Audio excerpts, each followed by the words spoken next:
तो ये हमारे 3 खास मेहमान हैं जिनसे हम चर्चा करेंगे, जानेंगे इनके सफर के बारे में। मैं अपनी सहयोगी प्रेरणा मिश्रा को भी मंच पर बुलाना चाहूंगी ताकि इस सफर को आगे बढ़ा सके और जान सके कि कैसे इन तीनों खास लोगों ने काम किया है और कैसे लगातार उद्योग को आगे बढ़ाने का काम किया है, कैसे इनका सफर रहा है शून्य से लेकर के शिखर तक। तो ये जानेंगे हम अपने इस पैनल के जरिए। ओवर टू यू प्रेरणा और शर्मन जी।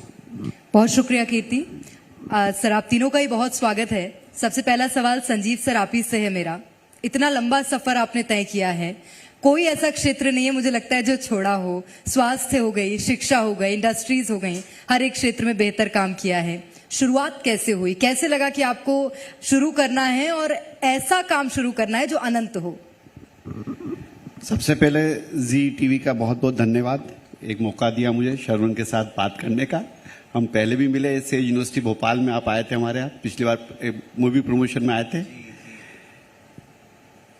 एक कोशिश होती, मैं हमेशा कहता हूँ अगर दिल से कोशिश करो तो ईश्वर भी आपका पूरा साथ देता है। मैंने इंजीनियरिंग करी थी, मैनिट है भोपाल से। जब मैं पढ़ता था, शुरू में पढ़ता था तो पिताजी गवर्नमेंट सर्वेंट थे, बोलते थे बेटे की एक अच्छा इंजीनियर बन जाए, कहीं नौकरी लग जाए तो बल्ले बल्ले। तो जैसे जैसे मैं बड़ा हुआ, मैं 4th ईयर में आया, हमारा 5 ईयर कोर्स था, मुझे लगा कि नहीं, नौकरी नहीं करनी है, कुछ ऐसा करना है जिससे मैं कंट्रीब्यूट कर सकूं अपने देश के लिए, अपने परिवार के लिए, अपने समाज के लिए। तो क्या करा जाए? तो मैंने रियल एस्टेट से शुरुआत करी 84 से, और धीरे धीरे फिर हमने स्कूल डाले, फिर सेज इंस्टीट्यूट डाला, हमने यूनिवर्सिटी डाली, सेज यूनिवर्सिटी डाली, हमने सेज अपोलो हॉस्पिटल डाला, सेज इंटरनेशनल स्कूल डाला, इंफ्रा सेक्टर में आए। हम बहुत सारे सेक्टर्स में काम कर रहे हैं। बस एक ही पेशेंस के साथ काम करता हूँ, जो करूँ शुद्धता से करूँ और सबको साथ लेके करूँ। भले मोदी जी कहते हैं सबका साथ सबका विकास, परंतु ये उनका राइट नहीं, सबका राइट है।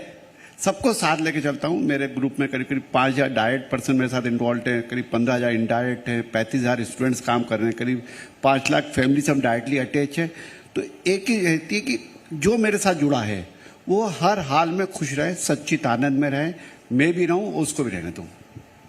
बहुत बढ़िया, बहुत बढ़िया। मेरा अगला सवाल आदित्य आपसे रहेगा। आप खुद बिजनेस स्टडीज करके आए, इंटरनेशनल किसी? Yes sir, from UK. I was there in Liverpool. Wonderful. और अब आप वहाँ पे पढ़ाई करके यहाँ सागर में आपने एक एजुकेशन हब खोलने का कैसे तय किया, क्या प्रेरणा थी आपकी? So firstly तो I am little nervous because because I take a pride and it's a very honor to sitting in front of you. Thank you Aditya. जिनको हमने आई थिंक सर 3 इडियट्स, रंग दे बसंती और इवन मैंने आपकी मूवी स्टाइल भी कभी miss नहीं करी। तो मैंने शायद आपको तब से देख रहा हूँ, तो अब आपके बैठ के ऐसा लग रहा है कि it's a very pride for me sir. And as you said के यूके से जर्नी बहुत लंबी रही, बिकॉज सागर अब तो काफी बड़ा हो गया है।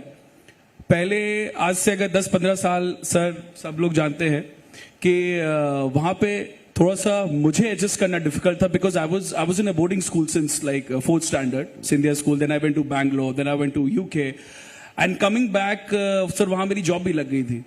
तो जॉब लगने से वो एक दिन मम्मी का फोन आया कि बेटा अब तू वही रहेगा या मेरे पास भी आएगा। तो माँ की ममता शायद मुझे यहाँ पे लेके आ गई। एंड जब वापस आया मैं तो it was very challenging for me, because being throughout the world and coming back to a small city again, I mean now it's a big city and I'm very proud of it, एक बहुत बड़ा challenge था। So sir धीरे धीरे जब और मेरे क्योंकि हमारा एक राजनीतिक बैकग्राउंड है और जन सेवा, समाज सेवा, और उसका सबसे बड़ा भाव होता है शिक्षा, जो मेरे पिताजी ने हमेशा से मुझे इंस्पायर किया कि सबसे बड़ी, जैसे मैं राजनीतिक जीवन में हूं उसी तरीके से तुम शिक्षा के जीवन में आगे बढ़ो। तो मैंने उसी दिन से ठाना था कि नहीं, एक कॉलेज बना, फिर दूसरा कॉलेज बना, now we have 10-13 of colleges, schools, and now this year we are a university. And sir सबसे बड़ा चैलेंज था कि आज वहां का युवा जो भोपाल इंदौर आना चाहता है, आज वो वहीं पे उस सुविधाओं को लेके पढ़ रहा है जो उनको भोपाल, इंदौर, दिल्ली, मुंबई में मिल सकती है। And that is the reason that how it started, and now the journey is actually very good. Excellent, excellent. God bless you और further successes और आप education institutions बनाते जाए। Thank you sir. आप अगला साल पूछना चाहेंगी? बिल्कुल शर्मन जी। विकास जी से मेरा सवाल है, विकास जी, आप बिजनेसमैन भी हैं और एक समाजसेवी भी हैं। जब इंसान बिजनेस करता है तो वो कोई संबंध नहीं निभाता, अगर संबंध निभाएगा तो बिजनेस आगे नहीं चला पाएगा, और समाज सेवा सबसे बड़ा संबंध है। आप समाज के प्रत्येक व्यक्ति से जुड़ रहे हैं, उसको अपना परिवार मान रहे हैं, ये दोनों का तालमेल कैसे बिठाते हैं? देखिए, मेरा जो एक बिगिनिंग था एक वक्त छोटे से परिवार से था। अब समाज सेवा मतलब यहाँ सभी लोग करते हैं, और मेरा ये भी मानना है कि आप जो एक कुछ कमाते हैं, भगवान ने आपको जो दिया है उसका एक अंश जरूर समाज में जाना चाहिए। मुझे ध्यान है, जब मैं MBA करने गया था तो मुझे फीस भरनी थी और मेरे पास पैसे नहीं थे, तो एक सारडा ट्रस्ट से मुझे डोनेशन आया था, वो भी 15,000 रुपए का। तब से मुझे लगा था कि यार कुछ करना है। और आज भी जो भी कोई जरूरतमंद आता है, हमारी फैक्ट्री के जो वर्कर है, अब उनकी एजुकेशन, हायर एजुकेशन का फीस मैं ही भरता हूँ। और भगवान ने देखिए बहुत शुरू से चालू की। 2008 में एक पेड़ के नीचे बैठ के मैंने एक फैक्ट्री चालू की थी। फैक्ट्री का एक छोटा सा रूम था, धीरे धीरे धीरे करके आज मैं 21 स्टेट्स में काम कर रहा हूँ। 100 CR प्लस मेरा टर्नओवर है। और भगवान ने मतलब आज मैं यहाँ जो बैठा हूँ, ये मेरे लिए एक सपना है कि मतलब ये सोचा नहीं था कि मैं कभी जी के प्लेटफॉर्म पे आऊंगा या संजीव सर के साथ में चेयर पे बैठूंगा। मतलब ये एक सपना है। 2008 में एक छोटा सा था, मतलब रात को भी एक 9 बजे एक ऑर्डर आया था 2009 में, जब मैं भोपाल नया नया आया था। मेरा बेटा जो यहीं बैठा है वो 2 साल का था, तो 9 बजे ऑर्डर आया, बोले सुबह तक दे पाओगे क्या? क्योंकि नए मैन्युफैक्चर को ना जो परचेसर है वो भी यूज करता है कि यार ये देगा नहीं देगा, इसको खत्म करो।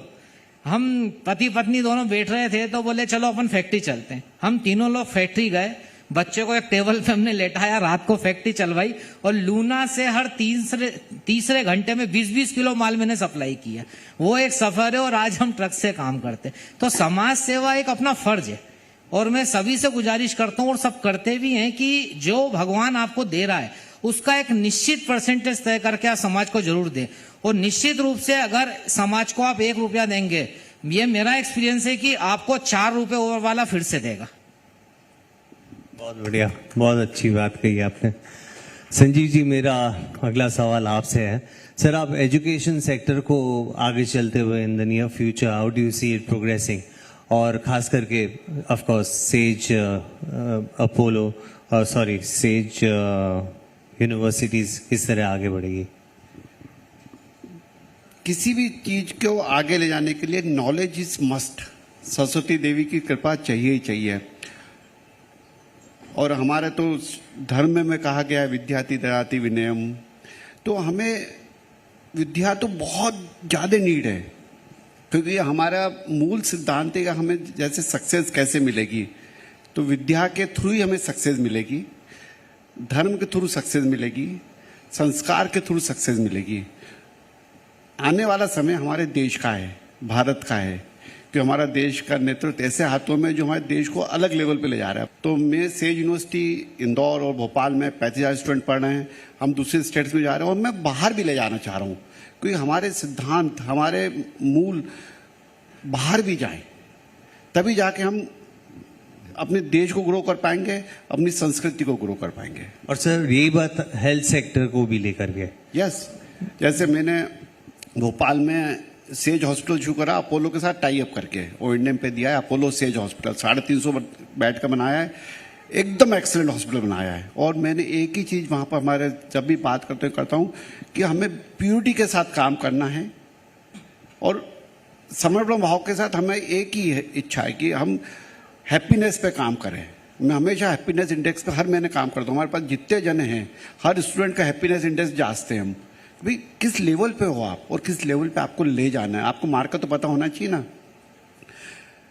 एक कोशिश है कि और हॉस्पिटल चेन बनाई जाए, कनेक्ट करा जाए, एक दूसरे हॉस्पिटल से कनेक्ट करा जाए। अभी हमने 10 सिटीज में हमारे सेज इंफॉर्मेशन सेंटर्स खोले हैं, ताकि कोई गांव का पेशेंट है तो उसको कुछ तकलीफ हो तो वो इमीडिएटली हमारे वहाँ पर एक ऑफिस है, वहाँ पर आएगा और अपोलो सेज हॉस्पिटल में फ़ोन करेगा, वहाँ के डॉक्टर्स उनको गाइड करेंगे, जो भी गाइड कर सकता है। जरूरत होगी तो हमारी यहाँ की एम्बुलेंस जाएगी, उनको पिक करके इमीडिएटली लेके आएगी, और जो कर सकते हैं उसकी तकलीफ दूर करने की दिल से कोशिश करते हैं। बढ़िया सर, बहुत बहुत बढ़िया। आदित्य, आगे जाकर के आप सागर में और क्या क्या आपने योजनाएं बनाई है या और कहीं भी आपने जो भी प्लान्स बनाए शेयर करिए प्लीज हमारे साथ। सर यूनिवर्सिटी के साथ साथ because as a youth I want to say that there are so many opportunities which are there in बोलते हैं ना बिजनेस आप ऐसा करो जो आपको आगे 5 साल समझ में आए कि उसका होना क्या है, ये क्या होगा। सो जैसे कि सर ने बोला कि प्रधानमंत्री जी की योजनाएं जो काफी लोगों को नहीं पता है, जैसे सर सोलर पैनल्स पे वी आर वर्किंग। सो कुसुम योजना जो हमने मध्य प्रदेश का सबसे पहला प्लांट लगाया था सागर जैसी जगह में, और उसका उद्घाटन भी मुख्यमंत्री शिवराज सिंह चौहान जी ने किया था। तो सर गांव-गांव में बिजली देना उन जगहों पे जहां पे बिजली नहीं पहुंच पाती है, और साथ ही साथ पे because Madhya Pradesh is now a very developing state, अब नॉट लाइक बियॉन्ड जो पहले था, तो बिजली, शिक्षा, रोजगार ये सब एक पैरेलल वैल्यूज है जो साथ साथ चलते हैं। और उसके लिए सर हमने सबसे बड़ा कदम सोलर का उठाया था, और साथ ही साथ में we are also working on drones technology.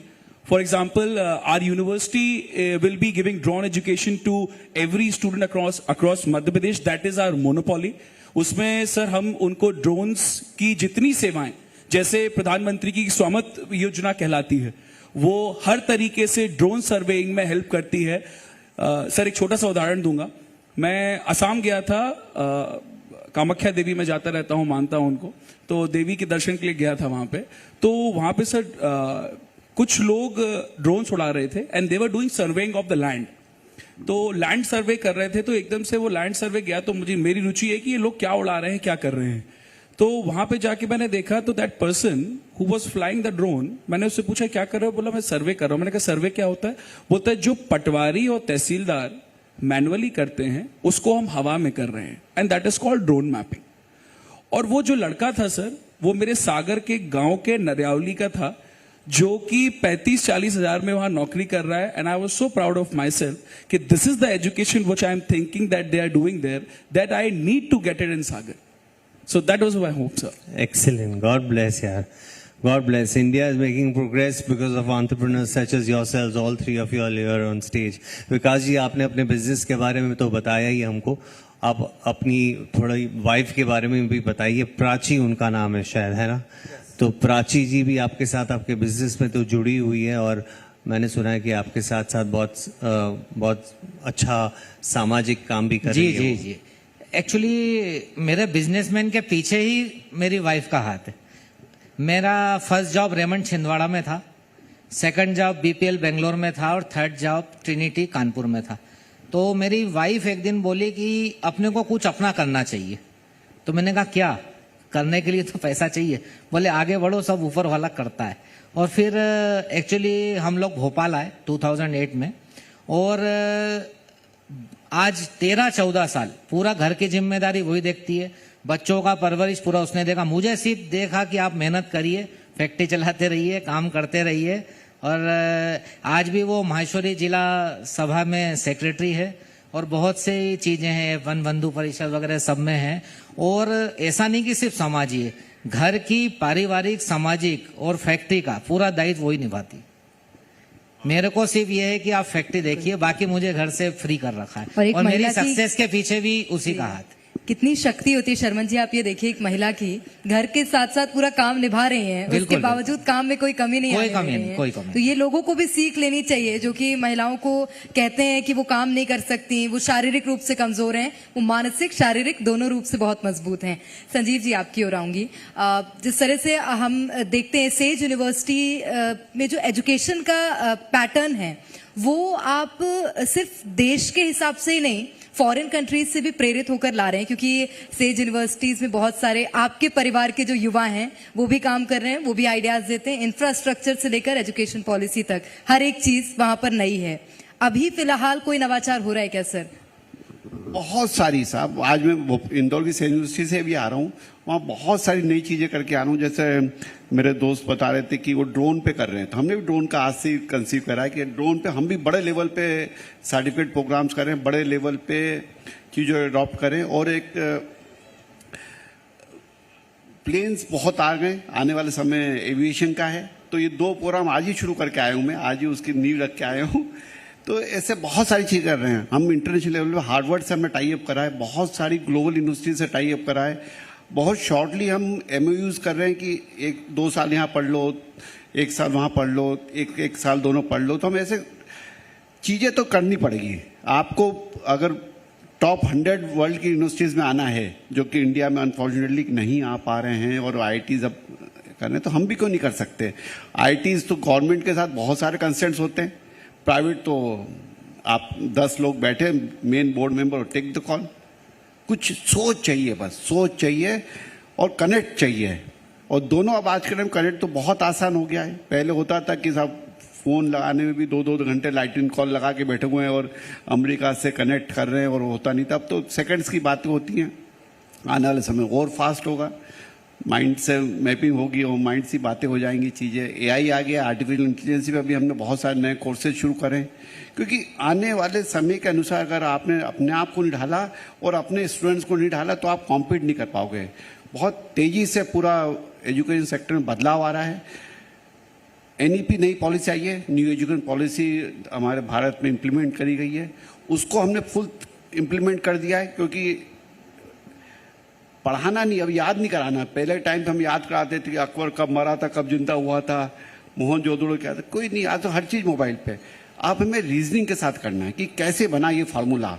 हम ओम्स नियम नहीं बनाने, हमें पाइथागोरस, हमें ये देखना है कि कैसे इसका इम्प्लीमेंटेशन होगा, कहाँ पर हम इसको यूज़ करते हैं। हमें बच्चों के अंदर IQ डेवलप करना है, हमें स्टूडेंट के अंदर एप्टीट्यूड डेवलप करना है, क्योंकि वही चीज़ आगे रहेगी। बाकी हर चीज़ तो मोबाइल पे, वो मोबाइल आपके हाथ में हर टाइम रहता है।